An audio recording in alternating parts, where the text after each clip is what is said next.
आज हॉस्पिटल पहुंचते ही ओपीडी शुरू करते ही मुझे एक यंग फीमेल पेशेंट दिखाने आती हैं जिनका मेडिकल हिस्ट्री जानकर आप भी हैरान हो जाएंगे कि क्या इस उम्र में भी हार्ट की इतनी ज़्यादा प्रॉब्लम हो सकती है। इनका वीडियो में आगे मैं आपको डिस्क्रिप्शन बताऊंगा, लेकिन इस पेशेंट को देखने से पहले मैं एक बार आईसीयू राउंड पे जाता हूँ। आईसीयू राउंड में हमारे पास 2-3 पेशेंट्स एडमिट थे जिनका डे 2 डे 3 था।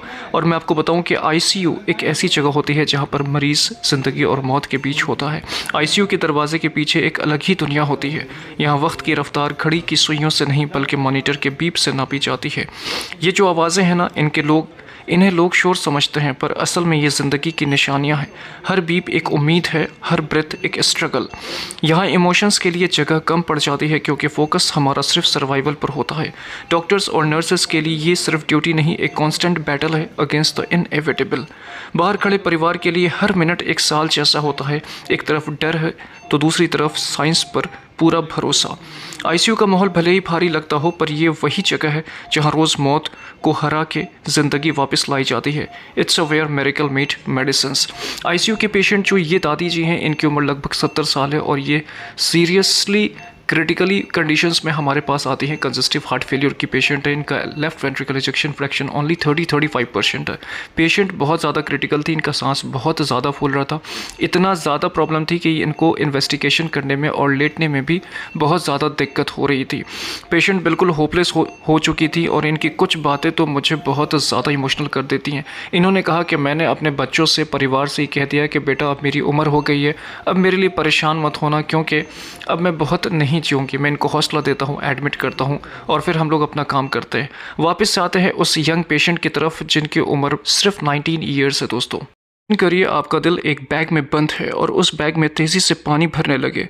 रिजल्ट, आपका दिल ढंग से धड़क ही नहीं पाएगा। इस इमरजेंसी को कहते हैं कार्डियक टेम्पोनेट। इस बच्ची के साथ कुछ ऐसा ही कंडीशन था। नॉर्मली हार्ट के चारों तरफ एक थिन लेयर होती है जिसे हम पेरिकार्डियम कहते हैं। जब इस स्पेस में बॉडी या फ्लूइड एक्यूमुलेट हो जाता है तो प्रेशर इतना बढ़ जाता है कि हार्ट चैम्बर्स कंप्रेस होने लगते हैं। This is called external compression. अच्छा, अगर मैं आपसे ये कहूँ कि इसे पहचानने का सबसे बड़ा फॉर्मूला है, हम लोग मेडिकल लैंग्वेज में बैकस्ट्राइड कहते हैं। याद रखिए 3 साइंस के ऊपर निर्भर करता है। सबसे पहला हाइपोटेंशन, जिसमें ब्लड प्रेशर क्रैश कर जाता है, जिसको हम लो ब्लड प्रेशर कहते हैं। सेकंड होता है जेवीडी, जुगुलर वेनस डिस्टेंशन, गर्दन की वेन्स फूल जाती हैं। और अगली चीज़ होती है जिसको स्टेथ से हम लोग देखते हैं, मफल्ड हार्ट साउंड। स्टेथोस्कोप से सुनने पर दिल की धड़कन बहुत दूर से आती सुनाई देती है। एक और बड़ा साइन होता है पल्सस पैराडॉक्सिस। ये थोड़ा सा मैं मेडिकल हो रहा हूँ यहाँ पर, यानी सांस लेते वक्त बीपी का 10 mm से ज़्यादा ड्रॉप होना। और ईसीजी पर आपको दिखेगा इलेक्ट्रिकल ऑल्टरनेट्स, क्योंकि फ्लूइड के बीच दिल स्विंग कर रहा होता है। अगर मैं आपसे ये कहूँ कि टाइम वेस्ट मतलब ख़त्म, इसका इमीडिएट इलाज है पेरिकार्डियोसेंटेसिस। एक लंबी निडल से उस एक्स्ट्रा फ्लूइड को ड्रेन किया जाता है ताकि दिल फिर से खुलकर धड़क सके। कार्डियक टेम्पोनेट एक क्लिनिकल डायग्नोसिस है जिसको पहचानना और जिसको जानना बहुत ज़रूरी है। अगर मैं आपको बताऊं इस बच्ची के बारे में, वापस से पहले मैं कैमरा चेक करता हूं, बाहर का रिकॉर्ड लेता हूं कि बाहर और कितने पेशेंट्स हैं, कितना फॉलो पेशेंट्स हैं, न्यू पेशेंट्स कितने हैं। क्योंकि जब पेशेंट्स बढ़ने लगते हैं तो मैं बहुत टाइम एक पेशेंट को प्रॉपर नहीं दे पाता हूँ। मेरी कोशिश ज़रूर ये होती है कि हर पेशेंट को प्रॉपर सुन लूँ, उनके जितने जेन्युइन कंसर्न हैं उनको इंटरटेन कर लूँ। कई बार पेशेंट्स बहुत इररिलेवेंट क्वेश्चंस करते हैं जिसमें टाइम वेस्ट होता है और अगले जो वेटिंग में पेशेंट है वो थोड़ा सा इरिटेट होते हैं।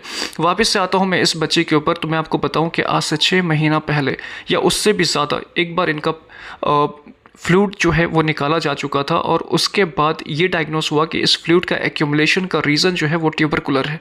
मतलब ट्यूबरक्लोसिस की वजह से फ्लूइड जो है वहाँ पर एक्यूमुलेट कर रहा और कार्डियक टेम्पोनेट वाला कंडीशन क्रिएट हो रहा। इस बच्ची को प्रॉब्लम ये था कि लिटरली इनको सांस बहुत ज़्यादा फूल रही थी। 5 स्टेप्स पे ये प्रॉपर वॉक नहीं कर पा रही थी। ईसीजी और इकोकार्डियोग्राफी करने में हम लोग को बहुत प्रॉब्लम हुई। तो रीज़न बिहाइंड इस पेशेंट बिल्कुल भी लेट नहीं पा रही थी। सिटिंग पोजीशन में भी इनको बहुत सिवियर ब्रेथलेसनेस था। लेटने पे तो इनकी बिल्कुल ये लेट ही नहीं पा रही थी। जैसे तैसे करके मैंने इको किया और मैं आपको बताऊँ कि प्रॉब्लम कहाँ पर हो जाती है कि इस बच्ची ने 6 महीने से दवा छोड़ दिया और वापस से फिर से फ्लूइड एक्यूमुलेट होने लगा और जितने कार्डियक लेयर्स थे जिसको हम लोग पेरिकार्डियम कहते हैं, वापस उसमें फ्लूइड भर चुका है। मैं ये एडवाइस करता हूँ कि देखो ये कंडीशन जो है काइंड ऑफ इमरजेंसी है, इसको फ़ौरन हमें एंटरटेन करना होगा। यहाँ पे थोड़ा सा इंटरवेंशनल कार्डियोलॉजी का रोल है, लेकिन इनके अटेंडेंट्स ये कहते हैं कि सर अभी हम इनके फादर से, इनके पेरेंट्स से हम लोग डिस्कस करेंगे। यहाँ पर थोड़ा सा मेरा ये मानना है कि ये कॉज ऑफ डिले हो सकता है, बिकॉज पेशेंट को बहुत अर्जेंट इंटरवेंशन, अर्जेंट केयर और अर्जेंट मेडिकेशन की नीड है। ये चीज़ें बहुत इंपॉर्टेंट होती हैं, बिकॉज आपका एक राइट डिसीजन किसी के जान बचा सकता है। और मैं हमेशा ये चीज़ कन्विंस करने की कोशिश करता हूँ। इस पेशेंट के आगे के डिटेल ट्रैक में और फॉलोअप में मैं आपको बताऊँगा। वापस से फिर मैं चला जाता हूँ जो पेशेंट्स रह गए थे इकोकार्डियोग्राफी के। और ये जो बच्चा है इसकी उम्र अगेन बहुत कम है, ये लगभग 12 साल का बच्चा है और इसका इकोकार्डियोग्राफी में जो है कॉन्जेनाइटल हार्ट डिजीज़ डायग्नोस्ट किया।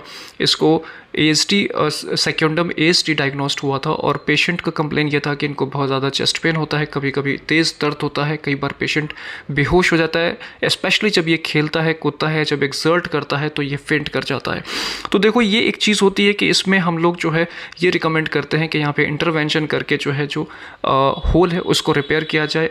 तो यहाँ पर intervention cardiology is very important. Patient को देखता हूँ, हॉस्पिटल्स के सारे पेशेंट्स को ख़त्म करके फिर मैं निकल जाता हूँ घर के लिए। घर पे जाके थोड़ा सा रिलैक्स करता हूँ, थोड़ा चिल करता हूँ। आप जानते हो कि मेरी वही जगह है गार्डन और टेरेस गार्डन का ये झूला, जहाँ पर मैं बैठ के थोड़ा सा रिलैक्स करता हूँ। अपने आप को जितना थकान है वो कहीं ना कहीं मिट जाता है इस एम्बियंस में आकर। यहाँ पे चिड़ियों की चहचहाहट और सुकून इतना मिलता है कि सब कुछ इंसान खो देता है।